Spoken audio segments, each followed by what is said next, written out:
Assalamualaikum warahmatullahi wabarakatuh. Perkenalkan, nama saya Indah Syafri, NIM C1118018 dari kelas reguler A 2008. Di sini saya akan menjelaskan mengenai zat adiktif dan zat adiktif beserta dampaknya untuk memenuhi mata kuliah kimia lingkungan dengan dosen pengampu Profesor Dr. Renat Haji Rayashar, MSI. Baik, pertama saya akan menjelaskan mengenai zat adiktif. Baik itu pengertian macam-macam zat adiktif dan juga dampaknya. Zat adiktif menurut WHO itu merupakan zat-zat yang ditambahkan pada makanan dalam jumlah yang sedikit untuk memperbaiki warna, bentuk, cita rasa, tekstur, atau memperpanjang masa penyimpanan. Nah, zat adiktif makanan itu merupakan suatu bahan yang ditambahkan ke dalam makanan selama proses pengolahan, penyimpanan, atau pengepakan makanan. Dan penambahan zat adiktif dalam makanan ini berdasarkan pertimbangan agar mutu dan kestabilan makanan tetap terjaga dan untuk mempertahankan nilai gizi yang mungkin rusak atau hilang selama proses pengolahan. Macam-macam zat adiktif. Nah, pengelompokan zat adiktif itu berdasarkan asalnya itu ada dua. Yang pertama alami dan yang kedua sintetik atau zat aditif alami itu berasal dari sumber alam. Nah, kalau sintetik itu berdasar pada bahan-bahan kimia atau buatan dari Nah, pengelompokan zat aditif itu juga berdasarkan fungsinya. Berdasarkan fungsinya, ada berbagai macam. Yang pertama itu pewarna.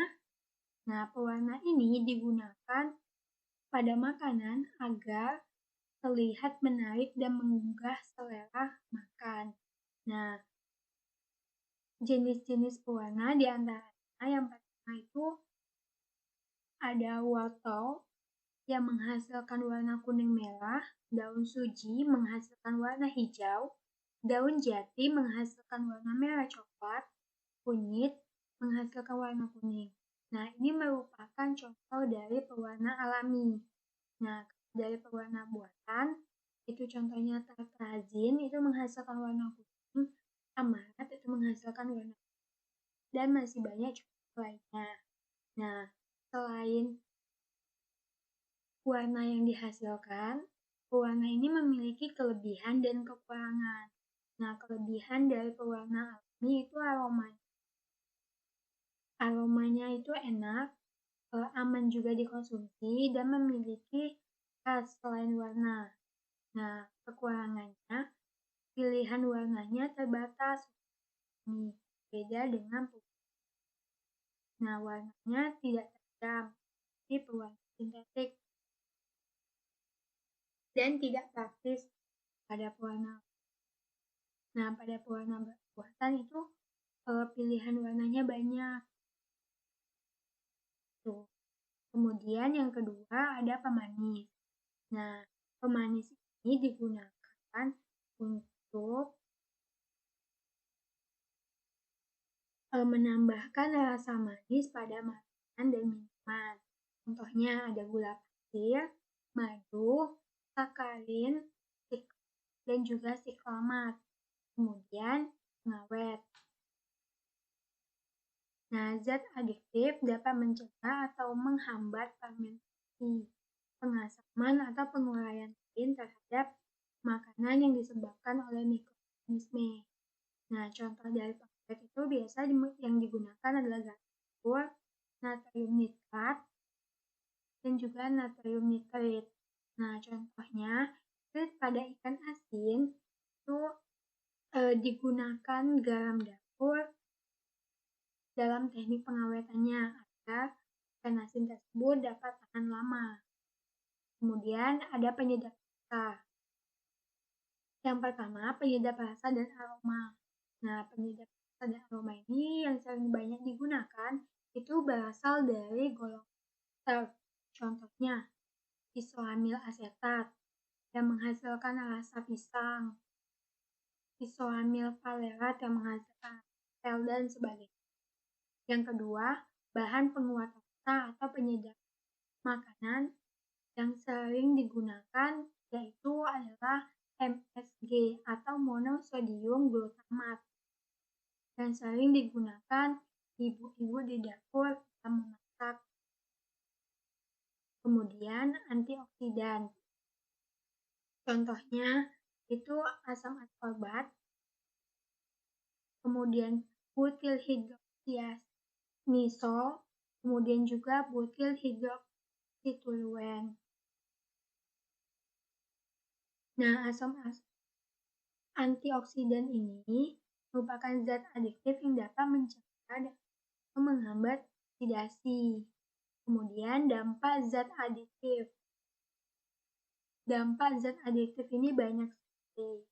Di antaranya pada zat warna itu akan berdampak menyebabkan alergi dan kanker hati. Pada MSG itu akan mengalami kerusakan otak, mempercepat proses penuaan, migrain, dan dapat juga menyebabkan kemudian sulfit itu akan menyebabkan sesak napas, gatal-gatal, dan juga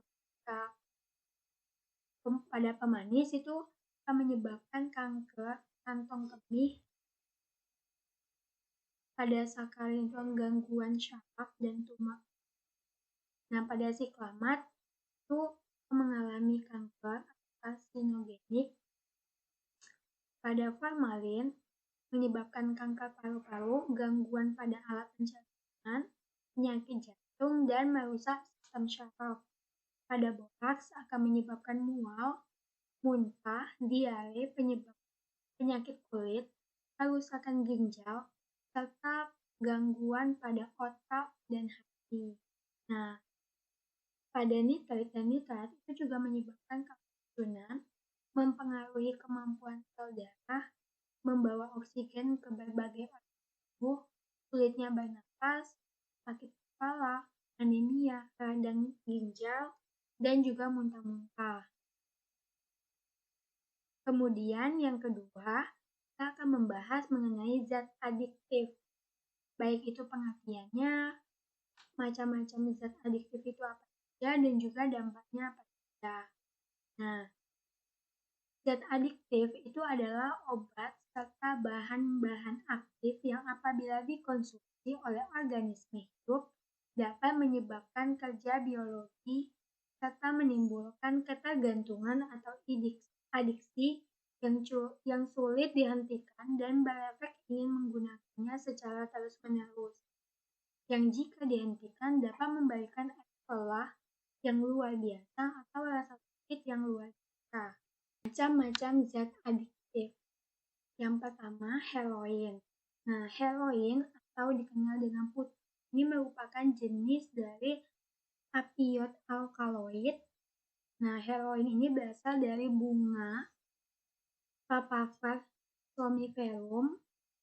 Nah, jenis bunga ini berada di iklim yang panas dan juga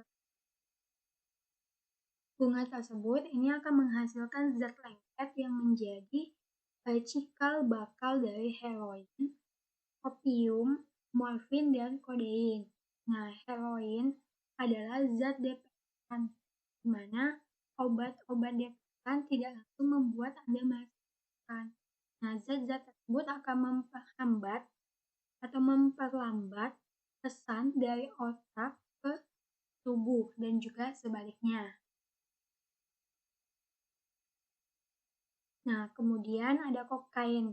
Nah, kokain atau dikenal dengan benzoyl methylplegoniin ini merupakan kristal terlopan alkaloid yang diperoleh dari daun koka. Yang nama latinnya adalah Erythrocilum coca. Nah, daun koka atau Erythrocilum coca ini merupakan jenis pokok dari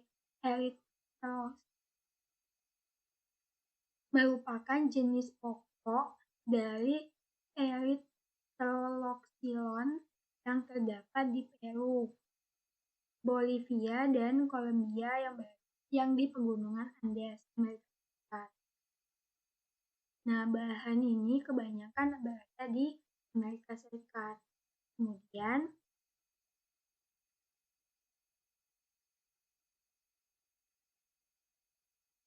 opium. Nah, getah yang berwarna putih yang keluar dari kotak biji tanaman Papaver velcum yang kemudian akan membeku dan mengaling berwarna hitam coklat dan diolah menjadi candu mentah atau candu kasar. Nah, kemudian ada morfin. Nah, morfin dalam dunia pengobatan itu digunakan sebagai bahan obat penenang dan obat untuk menghilangkan rasa sakit, rasa nyeri yang bahan bakunya berasal dari candu atau opium. Kemudian ada tembakau. Nah, tembakau ini berasal dari tumbuhan yang bernama Nicotiana tabacum. Walaupun orang-orang percaya bahwa rokok itu meregangkan syaraf-syaraf, namun secara ilmiah sebenarnya itu terbukti bahwa merokok itu melepaskan zat epinefrin, yaitu hormon yang menghasilkan stres psikis pada perokok daripada peregangan.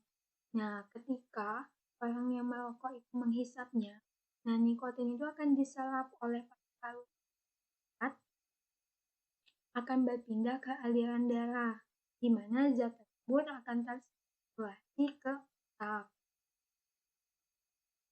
Dan nikotin ini bekerja secara langsung pada jantung untuk mengubah denyut jantung dan tekanan darah, sehingga menyebabkan tekanan darah tinggi. Juga bisa menyebabkan serangan jantung, penyakit pembuluh darah lainnya, dan pembekakan pada pembuluh darah. Kemudian ada ekstasi.